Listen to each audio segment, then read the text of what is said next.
हमारी लड़ाई किसी के साथ नहीं है। हमारी लड़ाई किसके साथ, ये भी आप समझ लो। हमारी लड़ाई जुल्म के खिलाफ है। हम मजलिस कोई पार्टी नहीं है, मजलिस एक इनकलाब है।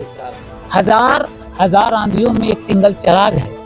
अब कहने का मतलब है कि अब लोग कहते हैं कि ये हमारा ही कत्ल होगा, कातिल पे हमारा ही नाम होगा, हम ही कुएं खोदते फिरेंगे, पानी हम ही पे हराम होगा। और यही ज़हनियत रहेगी अगर लोगों के अंदर, तो हमें डर है कि आने वाली सदी में ना कोई अब्दुल हमीद होगा, ना कोई अब्दुल कलाम होगा। भारत सबके साथ चलेगा। भारत हिंदुस्तान के आईन पे चलेगा। भारत को हिंदुत्व की जरूरत नहीं है। भारत एक समृद्ध देश है। इसको विकास की बागडोर में ले जाना है तो संविधान की तरफ ले जाना है, और संविधान से जो देश चलता है वो बहुत मजबूत होगा। कहते हैं कि नसीब बिगड़ा तो गूंगे भी बुराई करने लगे। नसीब बिगड़ा तो गूंगे भी बुराई करने लगे। हमारे कद के बराबर ना आ सके तो मेरे पैरों के नीचे भी खुदाई करने लगे।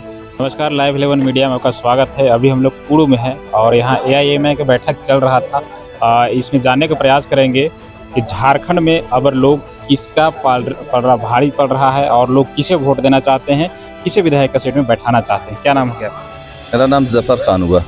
अगर इलेक्शन में आप लोग किसको वोट देना चाहेंगे और क्यों देना चाहेंगे? और रामेश्वर जो हमारा झारखंड का वित्त मंत्री रहे हैं और उनका कार्यकाल कैसा रहा? देखिए, वही तो अफसोस की बात है कि ये 5 साल वित्त मंत्री रहे इतने बड़े पद में, और ये इनसे पूछिए ना कोई 5 काम ऐसा बता दे झारखंड का कि जो आम जनता के लिए, ये वृद्धा पेंशन, विधवा पेंशन, ये सब कोई मायने नहीं रखते, वो हर सरकार करता है। ये कोई बहुत बड़ा योजना, कोई ऐसा चीज 5 काम बता दे जो किए हैं। ये धोती साड़ी बांटते हैं। धोती साड़ी का जानते हैं कीमत कितना है? 65 रुपया। हर दुकान में जाकर पता कर लीजिए, 65 रुपये में वो साड़ी मिलेगा, धोती मिलेगा। और सरकारी खजाना से कितना पैसा निकल रहा है वो आप पता कर लीजिए। जैसा कि हमको जानकारी मिला है कि 400 कुछ रुपया सरकारी खजाना से उसका पैसा निकल रहा है। क्या कहना है कि मैया सम्मान योजना जैसे चला रहे हैं, फूलोझानो योजना, वो मुख्यमंत्री का देन है। वो मुख्यमंत्री हेमंत सोरेन जी का देन है, इनका कुछ नहीं है। ये अपना कोई बताए ना कि अपना क्या चीज किए हैं, कोई अपना विधायक जो है क्या किए हैं। ये सिर्फ झुंझुना बंटवाए हैं और नगाड़ा बंटवाए हैं। आप लोग का समाज में भी तो कुछ दिया गया था, सबके समाज में लोग जाके सामान वितरण किए थे। क्या लोग कितना प्रभावित? जैसे जैसे क्या सामान वितरण किया? झुंझुना वगैरह, डफली वगैरह। ये बताइए, हम झुंझुना बजाने के लिए हैं? हम यही उम्मीद रखते हैं अपने मंत्री से, वित्त मंत्री से और विधायक से, वो हमको झुंझुना बजवाएं कि हम अपने समाज का कुछ बड़ा कुछ सोचेंगे। आज एक तो BED कॉलेज मुसलमानों के लिए नहीं यहाँ पर खोल सके। आज तक ही हम अपने समाज की बात कर रहे हैं। इनको वोट जो देता है, सबसे ज्यादा कांग्रेस पार्टी को जो वोट देता है वो अल्पसंख्यक और आदिवासी। ये सच्चाई है। 1% और जाति लोग, 1.5% लोग देते हैं वोट, नहीं देते हैं सुबह नहीं, लेकिन ये अल्पसंख्यक के और आदिवासी का बाल बच्चों के लिए, उनका भविष्य के लिए क्या किए हैं। कोई ऐसा 5 काम बता दें। आज तक की विधानसभा में या किसी मंच से इनको हम अल्पसंख्यक की कोई आवाज उठाते देखे हैं? इलेक्शन आता है तो आप तो लॉलीपॉप तो बहुत सा दीजिएगा, लेकिन आप जब 5 साल मंत्री रहे तो क्या किए? आप 5 काम बता दीजिए ना, हमको दिखा दीजिए, हम मान जाएंगे। जैसे आपका विधायक बैठता है तो आप लोग क्या जनता के लिए क्या सेवा रहेगा और क्या आप लोग का मुद्दा रहेगा? देखिए, हम लोग के विधायक जो बैठ जाएंगे ना, ये बेचारे जो भी है, अगर कहीं विधायक बैठ जाता है तो वो तो किसी न किसी सरकार के साथ, सरकार तो बनाएंगे नहीं है, तो इनका जितना ताकत होगा अपने हिसाब से ये अपना विधानसभा में आवाज़ उठाएंगे। हम लोग इनको बताएंगे कि ये आवाज़ उठाइए, और क्या आवाज़ उठाएंगे नहीं उठाएंगे ये तो उनके ऊपर निर्भर करता है। लेकिन हम लोग चाहेंगे कि जो मेन चीज़ जो है, शिक्षा, स्वास्थ्य, जल, पेयजल, किसान के लिए, ये सब आवाज़ जोर शोर से उठना चाहिए। आज भी ये सब चीज़ से बहुत सा गाँव वंचित है, बहुत सा क्षेत्र वंचित है। केंद्र सरकार भी तो काम कर रही है, हम लोग जल नल योजना दे रहे हैं, प्रधानमंत्री आवास भी दे रहे हैं और अनेक प्रकार की ऐसी योजना चला रहे हैं। प्रधानमंत्री आवास योजना आपको मालूम होगा कि जब नहीं देने लगा तभी तो यहाँ राज्य सरकार अबू आवास लाया। कुछ तो कमी हुआ था तब अबू आवास लाया गया। और देखिए, देता सब कुछ है, लेकिन नियम से इसको बांध दिया जाता है ना कि वो आसानी से जिसको जरूरत है उसको नहीं मिल पाता है। और नियम को बनवाते हैं कार्यपालिका लोग। ये लोग समझ नहीं पाते हैं कार्यपालिका क्या नियम को बनवा दे रहा है। इतना नियम। आप एक बात बताइए कि एक बहुत अच्छा चीज चला था कि पेट्रोल डीजल में सब्सिडी देने का। बताइए, कोई पेट्रोल डीजल लेने सका सब्सिडी? अगर उसी को तरीका से अगर आप कर दे, इतना नियम के बंधन में बांध दिए उसको कि एक आदमी कोई नहीं ले सका, इतना नियम में मत बांधिए। अच्छा, लोग AIMIM का है भरोसा क्यों करें, क्यों मतलब इसको वोट, क्या स्पेशल रहेगा? इसलिए ना कि तीसरा ऑप्शन यहाँ पर नहीं है, तीसरा ऑप्शन नहीं है, तो एक बार तो भरोसा करना ही चाहिए ना। एक बार भरोसा करके देखा जाए। 70 साल से हम लोग इसको भरोसा कर रहे हैं ना, बीजेपी में भरोसा कर रहे हैं ना, एक आध बार इसको भी करके देखा जाए। नहीं खर्रा उतरेगा तो इसको भी हटा दीजिएगा। आप बदलना तो पड़ेगा, पर देखने को पड़ेगा ना। हम तो बोल रहे हैं कि बीजेपी भी क्या किया या कांग्रेस क्या की, पार्टी जो हमारे रामेश्वर उरांव क्या किए इतना दिन में, वो दिखाए ना भाई। तो अगर ये जब कुछ नहीं किए तो एक बार MIM को भी करके देखा जाए। और जैसे कि अभी 17 पार्टी उतरे हुए हैं, 17 उम्मीदवार हैं यहाँ पे, उनमें से आपका पार्टी को या आपके लोग को क्यों समर्थन मिलना चाहिए? इसलिए कि मेरा पार्टी जो है ना अभी नया नया है, और सुदीप साहब का तो पार्टी और नहीं, यहाँ के लिए नया है, यहाँ के लिए नया है। और असदुद्दीन ओवैसी साहब को हम लोग देखे हैं, खास करके हमारे समाज की जो बात होती है कौम की, वो पूरे जोर से ताकत से पार्लियामेंट हो चाहे रोड हो कहीं रखते हैं बात को। तो ये उम्मीद है कि हमारी बात को रखेंगे, इसलिए इनकी पार्टी को हम लोग मजबूत करना चाहते हैं। ऐसा ना हो जाए जातिवाद का बढ़ावा नहीं दिया? नहीं, जातिवाद कैसे बढ़ावा कहाँ हो रहा है, इसमें तो सभी लोग को हम लोग बुला रहे हैं। लेकिन हम अगर बात रख रहे हैं तो हम अपने समाज का बात रख रहे हैं, इसलिए कि हम अभी MIM का कोई पदाधिकारी नहीं है। हम खुद कांग्रेस में रहते थे और रहते हैं, हो सकता है कल MIM ज्वाइन कर लें, लेकिन अभी हम MIM में ज्वाइन नहीं किए हैं। जो सच्चाई है, हम MIM को समर्थन कर रहे हैं। बहुत बहुत धन्यवाद आपका। आप लोग को क्या राय है, सही किसको सपोर्ट कीजिएगा? हम लोग तो AIM जो अब यहाँ उतरिए गए हैं तो हम लोग तो उसी को करेंगे। क्या नाम हो गया आपका? मेरा आफ्ताब आलम नाम हुआ, भंडरा प्रखंड से। जैसे झारखंड में डबल इंजन का भी सरकार हम लोग ने देखा, और जल जंगल जमीन का भी सरकार देखा, तो भरोसा लोगों को क्यों उठ रहा है? देखिए, हम लोग बहुत पुराना जमाना से सुनते आए हैं कि पहले इस्तेमाल करें फिर विश्वास करें। हम लोग इस सरकार को, इस विधायक को इस्तेमाल कर चुके हैं, इसलिए जो भी यहाँ पर सामने आया है उस पर हम लोग को विश्वास नहीं हो रहा है कि हम लोग एक बार ठग चुके हैं, अब दूसरे बार नहीं ठगे जाएंगे। जनता जागरूक हो चुकी है, इसलिए हम लोग दोबारा इस पर विश्वास नहीं करेंगे। जैसे कि अब JMM का बात करें तो इनका कहना है कि हमारे पास अनेक प्रकार की योजनाएं चलाए जा रहे हैं। जैसे ये लोग का चल रहा है मैया समान योजना है, फूलो झानो योजना है, और अनेक प्रकार के बोल रहे हैं कि सड़क भी हम लोग बनवा रहे हैं, लोगों को सहयोग भी कर रहे हैं, लोन भी दिलवा रहे हैं, कृषि लोन माफ़ भी कर रहे हैं, बिजली बिल भी माफ़ कर रहे हैं। तो लोग हमारे साथ हैं, इनका करना है।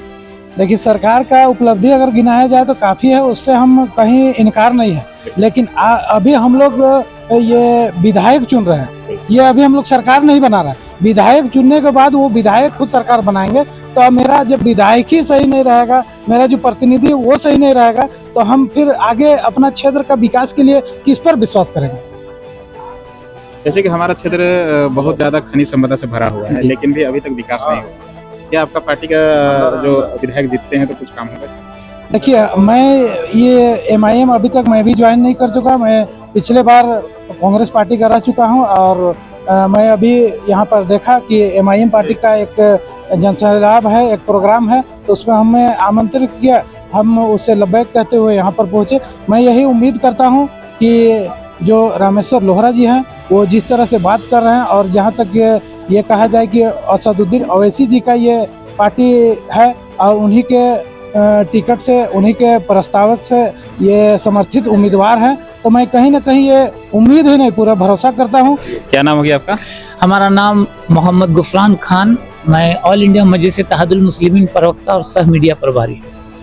जैसे कि अभी यहाँ पे जो जनसैलाब आया था, इसमें आप लोग का क्या मुद्दा था, और रामेश्वर उरांव यहाँ क्या काम किए, और क्यों लोग नए उम्मीदवार को वोट देना चाहते हैं, सिलेक्शन करना चाहते हैं, चुनना चाहते हैं? जी, सबसे पहले आपके न्यूज़ चैनल को तहे दिल से मैं इस्तकबाल करता हूं, इनका सुस्वागत करता हूं, वेलकम। यहाँ पे मुद्दा ये था कि स्थानीय उम्मीदवार को लेके कांग्रेस से नाराज़गी जो है, तो सिर्फ इसी मामले पे नाराज़गी नहीं है। आज जो आप जनसैलाब देख रहे थे, किसी टाइम में सब 1-2 साल नहीं बल्कि 70 साल से हम सब कांग्रेस को ही वोट देते आए और लगातार वोट देते आए। लेकिन ये जो कांग्रेस पार्टी जो है ये सेकुलर का जो चोला ओढ़कर और जो मुस्लिम वर्ग को जो ठगने का काम करती है वो चीज़ इनके खिलाफ है। सबसे बड़ी बात क्या है, अब आप देख लो हमारे आला कमान को हमारे अंजुमन इस्लामिया लोहरदगा कमेटी ने तो वहाँ पे मीर साहब से जाके वहाँ पे जब मिली थी और कही थी तो भैया हमारी 4 डिमांडें हैं, 4 मांगे हैं। 4 मांगों में ये भी एक मांग था कि पहला एक स्थानीय उम्मीदवार हो और दूसरा हो कि हमारे पूरे लोहरदगा विधानसभा से पूरे झारखंड विधानसभा में 81 सीटों में कम से कम 4 मुस्लिम कैंडिडेट चाहिए, जिसके लिए आला कमान ने इनको सरेसर हमारे आला कमान ने हमारे अंजुमन इस्लामिया को दरगुजर किया। पहली बात। दूसरी बात मैं मीडिया के माध्यम से कहना चाहता हूँ कि आज हिंदुस्तान की पॉलिटिक्स ऐसी हो गई है, इतनी नफरत वाली पॉलिटिक्स हो गई है कि लोग कहते हैं कि मुसलमानों का वोट नहीं चाहिए। ये खुद हमारे डॉक्टर श्री रामेश्वर उरांव जी का स्टेटमेंट आया है कि हमें मुस्लिम का वोट नहीं चाहिए, तो मुस्लिम का वोट नहीं चाहिए। लेकिन अब क्या है कि मुस्लिम का वोट भी नहीं चाहिए तो जाहिर सी बात है कि आप जो हमारे वर्तमान मंत्री महोदय हैं हमारे रामेश्वर उरांव जी, इनको मुसलमान इनको सौतेले लगते हैं और ये तो बराबर आपके समाज में जाते हैं, सामान भी बांटते हैं, कुछ कुछ योजनाएं भी चलाते हैं। बिल्कुल बिल्कुल, ये हमारे बराबर नहीं कहिए, ये हमारे पास कुछ मौकों पे आते हैं। जैसे हमारा कोई मुस्लिम का फेस्टिवल हो गया उसमें आते हैं और जिनको जहाँ पे कलम बांटनी है वहाँ पे झुनझुना बांटते हैं। तो झुनझुना बांटने को अगर आप विकास समझते हैं और झुनझुना बांटने जब आते हैं, अगर मीडिया इसको और मीडिया के माध्यम से जो लोग इसको विकास समझते हैं तो मैं हाथ जोड़कर ये निवेदन करना चाहूँगा कि श्री रामेश्वर उरांव जी आप हमारे हाथों में झुनझुना नहीं कलम दीजिए। और ये कलम देने के लिए सिर्फ पूरे हिंदुस्तान में एक ही पार्टी आवाज़ उठाती है जो जनाब बैरिस्टर असदुद्दीन ओवैसी साहब की ऑल इंडिया मजलिस इत्तेहादुल मुस्लिमीन। उन्होंने खुले तौर पे कहा, मजलिस के रहबर ने कहा, हमारे ओवैसी साहब ने कहा कि बच्चों तुम्हारे हाथों में कलम होनी चाहिए, तुम्हारे हाथों में तुम भी APJ अब्दुल कलाम बनो, तुम भी डॉक्टर बनो, तुम भी इंजीनियर बनो, तुम भी साइंटिस्ट बनो, तुम भी चांद पे जाओ, तुम भी मंगलयान पे जाओ। लेकिन हमारे जो इतने कर्मठ और जुझारू और लोकप्रिय जो उम्मीदवार जो हमारे वित्त मंत्री श्री रामेश्वर उरांव जी हैं, उनको सिर्फ और झुनझुना दिखता है, इसके अलावा कुछ नहीं दिखता। इसलिए ये जन आक्रोश था, ये जनसभा नहीं था, ये जन आक्रोश था।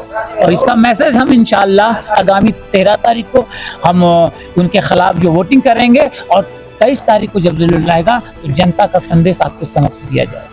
अपना विपक्ष आप किसे मानते हैं? हमारा विपक्ष कोई नहीं सर, क्योंकि हम कभी भी विपक्ष की बात ही नहीं करते। हमने पहले भी आपको मीडिया के माध्यम से कहा कि ऑल इंडिया मजलिस इत्तेहादुल मुस्लिम, ये इत्तेहादुल का मतलब ही है कि मिलना, मोहब्बत का नाम ही इत्तेहाद है।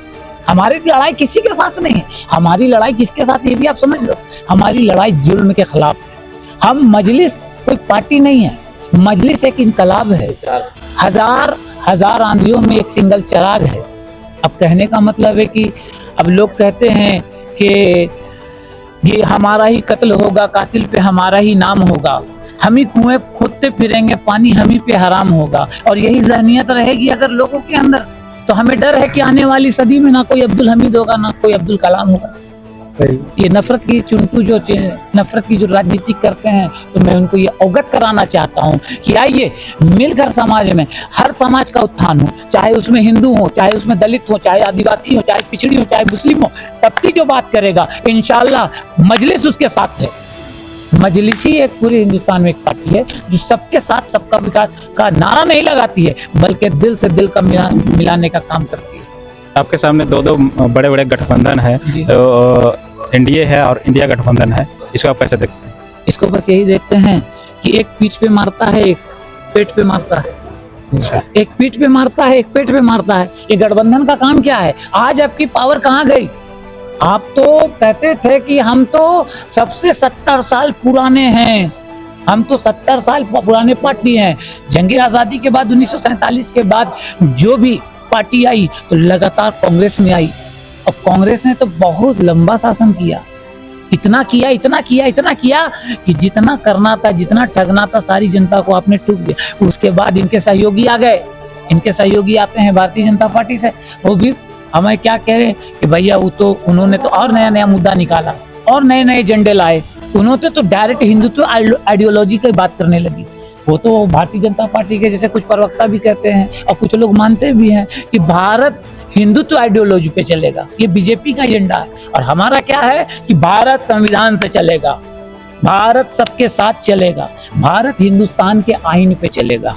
भारत को हिंदुत्व की जरूरत नहीं है। भारत एक समृद्ध देश है, इसको विकास की बागडोर में ले जाना है तो संविधान की तरफ ले जाना है, और संविधान से जो देश चलता है वो बहुत मजबूत होता है। आखिरी में आप बहुत अच्छे शायरी बोलते हैं, आखिरी में शायरी के साथ समाप्त किया जाए। कहते हैं कि नसीब बिगड़ा तो गूंगे भी बुराई करने लगे, नसीब बिगड़ा तो गूंगे भी बुराई करने लगे, हमारे कद के बराबर ना आ सके तो मेरे पैरों के नीचे भी खुदाई करने लगे। क्योंकि हम वो हैं, मजलिस की तरफ से मजलिस के सामने, कि हम वो हैं कि आतिशे सोजा में भी हक की बात कहेंगे, हम वो हैं कि आतिशे सोजा में भी हक की बात कहेंगे, हम दिन को दिन कहेंगे, रात को रात कहेंगे। हम ऐसे बुज़दिल नेता नहीं कि लोगों की हक की बात को छुपाकर सिर्फ मन की बात कहेंगे। चलिए, बहुत बहुत धन्यवाद आपका जो हमसे अभी बात किए, और हम आप लोग से आग्रह करते हैं कि आप सही नेता चुने और जो आपका विकास कर सके, आपका क्षेत्र का विकास कर सके, आपको रोजगार दे सके और आपका सुरक्षा कर सके।